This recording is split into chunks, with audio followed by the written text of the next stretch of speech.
Sometimes we look back at our pain and wonder why it had to happen. We think about the betrayal, the lies, the heartbreak, and we ask, why me? It feels like everything was set up to break us, to crush the parts of us that were still soft, trusting, open. And yet in that breaking, something deeper was unfolding. What they meant to use as weapons to destroy you, Allah used as tools to shape you. The very things that were supposed to end you were part of a plan to build you, elevate you, and awaken you. That's the power of divine mercy. It transforms pain into purpose. You see, the people who hurt you may have done so out of jealousy, spite, ignorance, or even cruelty. They might have tried to ruin your reputation, sabotage your dreams, or silence your voice. And in the moment it felt like they succeeded. You fell, you cried, you bled. You questioned everything, your worth, your purpose, even your faith. But in that darkness something sacred was happening. Allah, who knows what no one else knows, saw your tears. He saw the way your heart broke in secret. He saw the way you held yourself together when you wanted to collapse. And He didn't ignore it. Because pain in this life is never wasted in the sight of Allah. Every tear, every ache, every silent dua, it all counts. He doesn't allow anything to happen to you without reason. When they tried to break you, He was building you. He was strengthening your patience. He was deepening your empathy. He was increasing your resilience. He was cleansing your soul. The fire you walked through didn't burn you.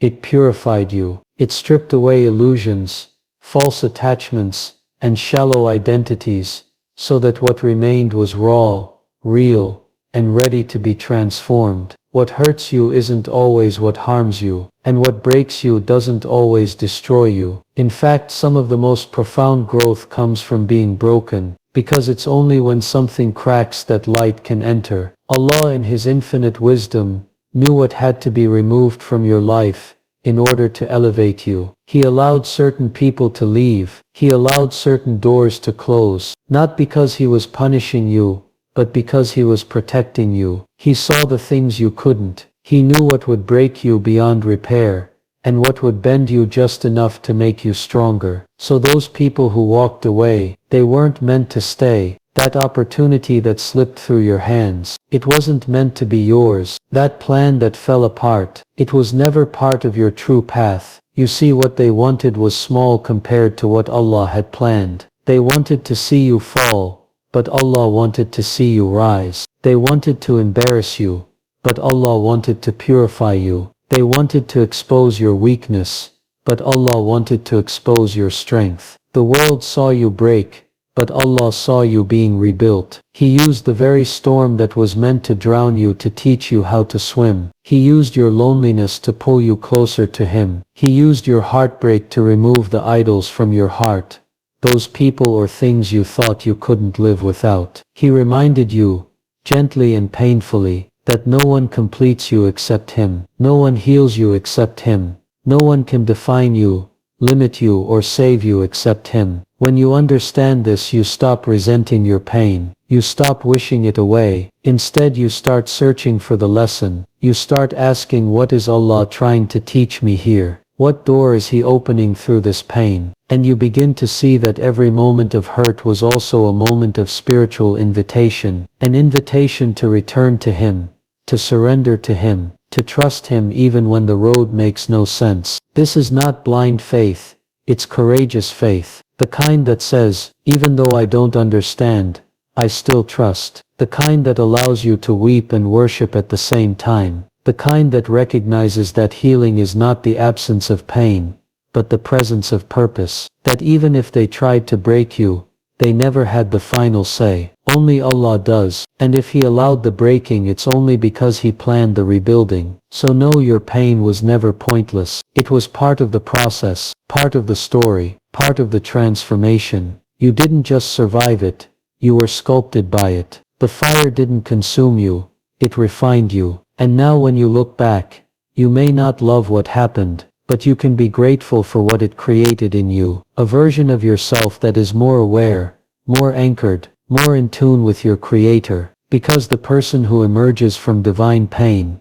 is not the same as the one who walked into it. You carry wisdom now. You carry strength. You carry a kind of compassion that only those who've been broken can hold. And perhaps most importantly, you carry a closeness to Allah that you might not have known otherwise. So the next time someone tries to break you, remember they're not in control. They never were. Their plan is nothing next to Allah's plan. And their attempt to harm you is just another opportunity for Allah to raise you. You are not what they did to you. You are what Allah did with it. And what He does is always beautiful, even when it begins in pain. Rejection is one of the most painful feelings a human being can experience. Whether it's someone walking away from you, doors closing in your face, or people turning their backs just when you needed them most, those moments feel heavy, personal, and at times unbearable. But what if those rejections weren't really rejections at all? What if they were redirections? What if the betrayal that cut you the deepest was actually saving you from a future far worse than the past you cried over? You see, not every no is a punishment. Sometimes it's the greatest mercy in disguise. Sometimes it's not that you were unwanted,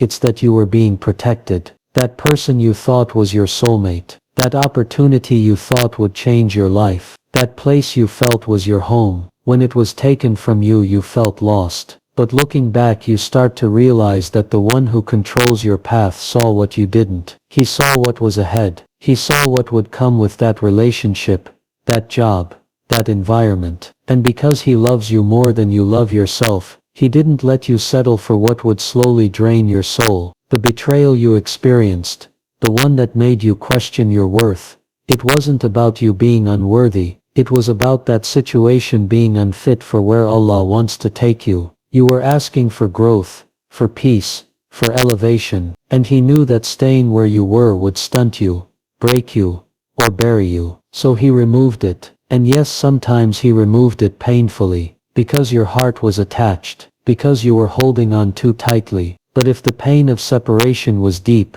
it's only because the healing on the other side is deeper. Redirection often starts with heartbreak. The moment when everything collapses and you feel like your world is falling apart. You don't see a way out. You don't understand the wisdom. All you feel is abandonment. But slowly you start to see things differently. You notice that the rejection freed you from a cycle you couldn't escape. That the person who left was blocking your growth. That the job you lost was draining your purpose. And what looked like the end was actually the beginning of something better. Something cleaner, something more aligned with your values, your faith, and your future. That's how Allah works. He removes not to punish, but to purify. He closes doors not to frustrate you, but to redirect you. You're not meant to spend your life knocking on a door that leads nowhere. So sometimes He closes it abruptly, even painfully, to push you toward a door that leads to where your soul will finally breathe again. And in that process He strips you of the people and things you thought you needed, not to leave you empty, but to fill you with something greater.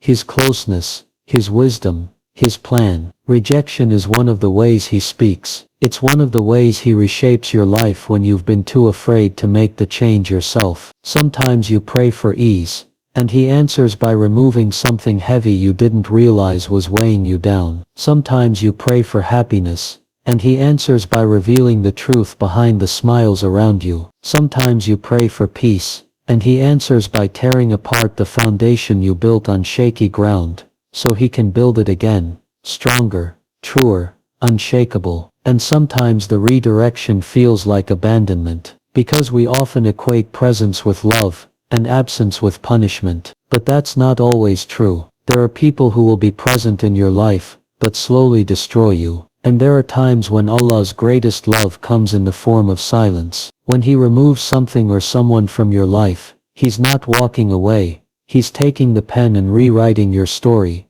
in a way that protects you from what you didn't see coming. The pain of betrayal can be blinding. It makes you question everyone, even yourself. You wonder if you were enough, if you did something wrong, if you misread everything. But remember this: people's betrayal says more about them than it does about you. Their inability to see your value doesn't diminish it. Their decision to walk away doesn't define your worth. And their actions are not the final word in your life. Only Allah writes that. And He never wastes pain. He never wastes tears. He never wastes tears. He never redirects you without a purpose. He knows the nights you cried, the questions you asked, the heaviness you carried, and through all of it He was leading you somewhere better, even if the road was rocky, because sometimes the only way to get you to the right place is to shake you out of the wrong one, and that shaking hurts, but it also awakens you. So if you're in a season of rejection right now, know this: you're not being punished, you're being protected, you're not being erased, you're being rewritten, you're not being abandoned, you're being redirected to something better. But better doesn't always mean easier. Sometimes it means more authentic, more fulfilling, more aligned with your purpose. Trust the one who sees what you can't. Trust the detours, the closed doors, the unanswered prayers, because they're not delays, they're directions. And when it finally all makes sense, you'll look back and thank Him for every no, every exit, every goodbye, because it brought you closer to your real path, the one He handcrafted just for you. When everything goes quiet, when the people who used to be around you disappear, when even your own voice seems like an echo in an empty room, you begin to wonder, why this silence? Why this loneliness? You scroll through your phone and no one checks in. You cry in prayer, and it feels like there's no answer. You sit with your thoughts and feel as though the world has turned its back on you. And in those moments, the weight of isolation can feel unbearable. But what if that isolation wasn't abandonment? What if it wasn't punishment? What if it was protection? What if it was preparation? Too often we equate loneliness with rejection. We think that being left alone means something is wrong with us. We assume that if people walked away, if they stopped calling, if they no longer care, then we must be broken or unworthy. But sometimes people are removed from our lives not because of who we are, but because of who we are becoming. And sometimes Allah isolates you not to hurt you, but to heal you. When you're surrounded by noise, it's hard to hear your own soul. When you're constantly distracted, you can't reflect. When you're always giving to others, you forget to check in on yourself. So Allah, in His mercy, begins to strip away the noise. He pulls you out of the crowd. He quiets your surroundings. And yes, at first, it feels like a loss. But in that silence, you start to hear again, not the voices of others, but your own voice,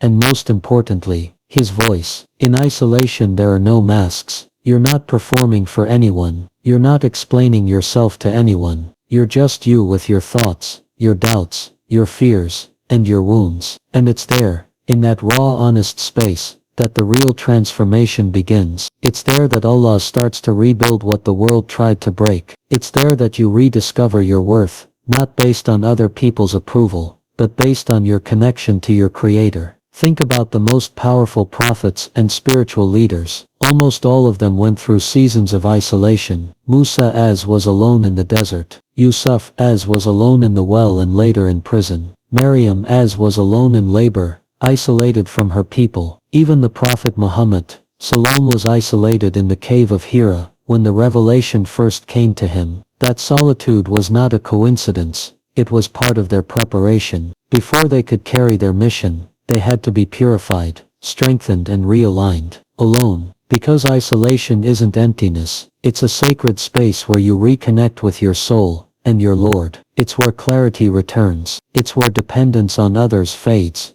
and you begin to depend fully on the one who never leaves. And in that dependence, there is freedom. Freedom from needing validation. Freedom from fearing rejection. Freedom from pretending. In that space you find who you really are. The world may call you lonely, but in reality, you are being loved differently. Loved in a way that heals. Loved in a way that prepares. Allah removes you from harmful environments, from toxic people, from exhausting cycles, not to leave you with nothing, but to give you something greater: peace, clarity, and nearness to Him. And that nearness doesn't always come through blessings. Sometimes it comes through heartbreak. Sometimes it comes through silence. Sometimes it comes when there's no one left to turn to, and you finally look up and whisper, Ya Allah, I have no one but You. And that moment, that's the moment of rebirth. That's the moment your heart starts to beat again with meaning. You learn that isolation isn't about being forgotten. It's about being remembered by the one who matters most. While the world overlooks you, He is watching you. While others forget you, He is preparing you. While they move on, He is moving you forward.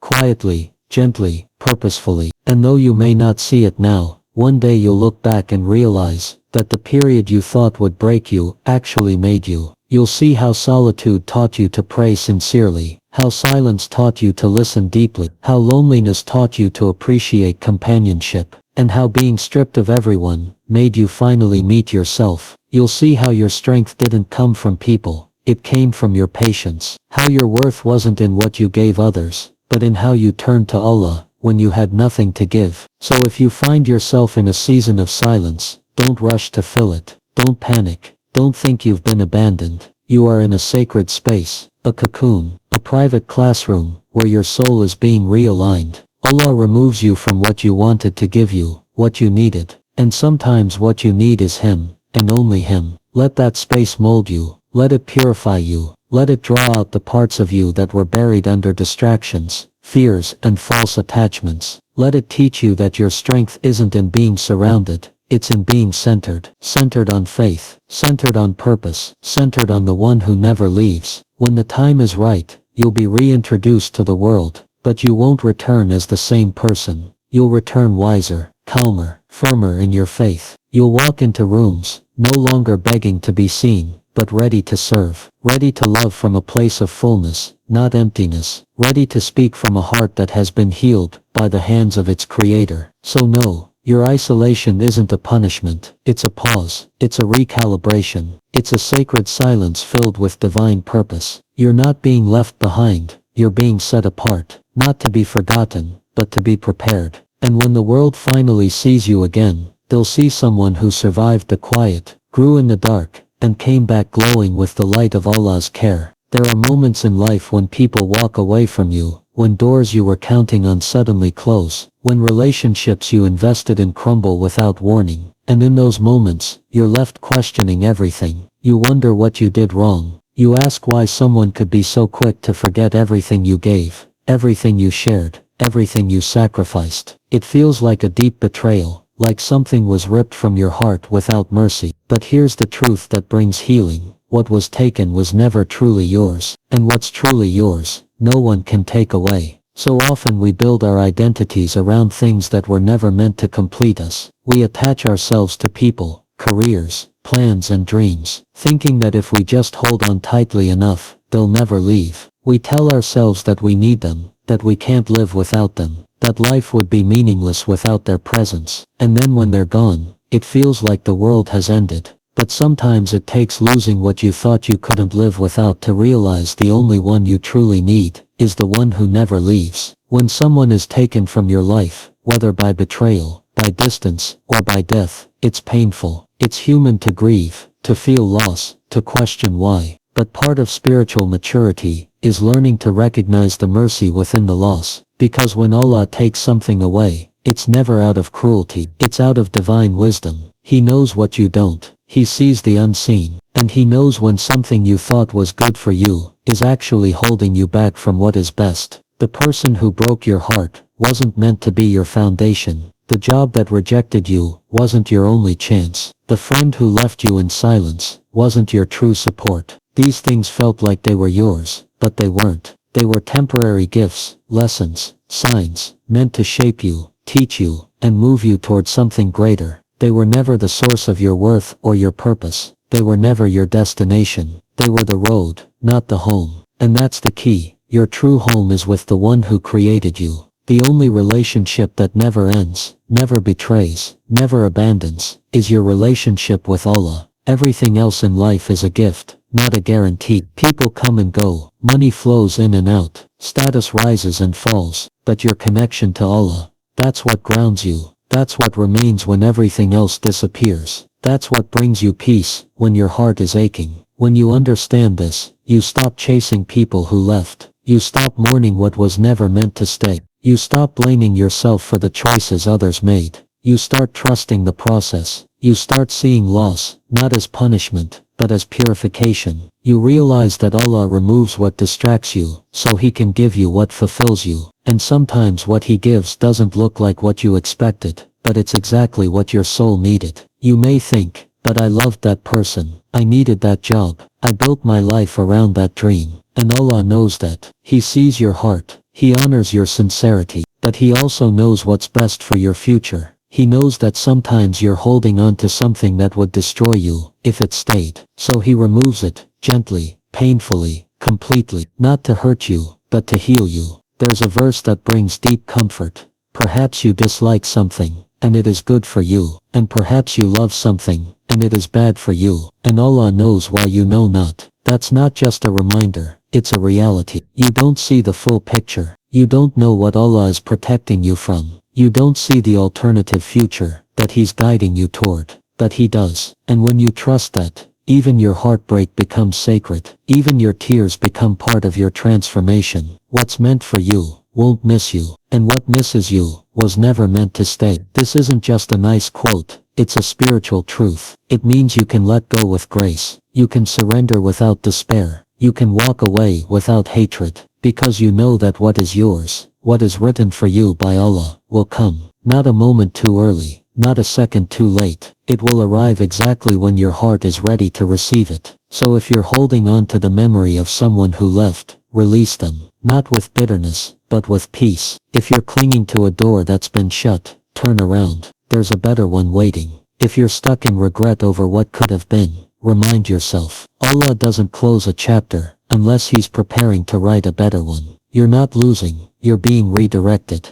You're not empty, you're being prepared to be filled with something far more meaningful. The pain you feel is valid, but it's not permanent. The ache in your chest is real, but it's not the end of your story. You will heal, you will smile again. You will look back and thank Allah for taking away what you once begged Him to keep. Because with time, you'll see that it wasn't a loss, it was a gift, a painful gift, but one that taught you who you are, what you deserve, and who your true source of peace is. Let go. Let go of what wasn't yours. Let go of the need to control every outcome. Let go of the illusion that people complete you, and hold on to Allah. Because in that holding, there is no fear, there is no loss, there is only gain. What you build with Him, no one can take. What He gives you, no one can block. And what He writes for you, no one can erase.